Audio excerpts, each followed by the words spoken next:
right, can you go ahead and give me a thumbs up and also subscribe to my channel? I'll appreciate it tremendously. Today I am in a 2019 Nissan Titan, and I'm going to go over the heating and cooling controls, the air conditioning and heater controls in this vehicle. And we're going to start at the left hand side. Okay, so right here you have the defrost buttons right here. This button down here turns on the defroster for the side view mirrors. I'm going to go ahead and press it, and when I press it, the side view mirrors will start to heat up and defrost the mirror. Okay, I'm going to go ahead and turn it off.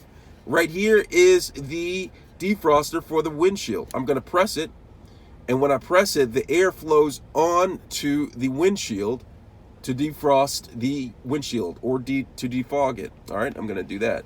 And then we have this knob right here. This right here is the temperature control. As you can see, as I go left, the temperature goes down as I go into the blue, and if I go right, the temperature gets warmer, just like that. Okay, and then right here you have the push auto button. It automatically turns on the air conditioning and cooling system. I'm going to go ahead and press it, and you're going to hear the fan. You see it's going up. The fan's increasing by itself automatically. Press it again, it doesn't turn off. But what if I turn the knob? Still doesn't turn off. I'm going to press off, and the auto button goes off, but it comes back on. What do? I go to the fan speed, and now the auto turns off. Pretty cool, right? So let's move on. Right here is the on-off button. This right here is the fan speed. The smaller fan speed decreases the fan speed, and the larger fan increases the fan speed. And then we have the mode.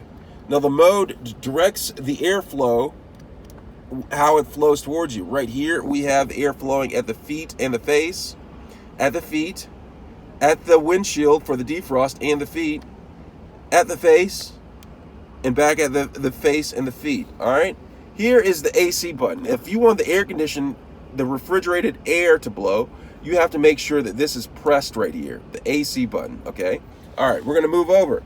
All right, as you can see, this driver's side is at 82 degrees, the passenger side is at 90 degrees, and it's kind of out of sync. You know, the passenger can control their temperature just like this, turning the knob, and it's totally different from the driver. But if you want them both to be the same, press this, and look, they go to be the same temperature just like that. All right, pretty cool feature. Right here is a button that allows the air to come in from the outside. Here recirculates the air within the vehicle, just like that. And those are the controls. Let me know if you have any questions. Give me a thumbs up. Thanks a lot for watching.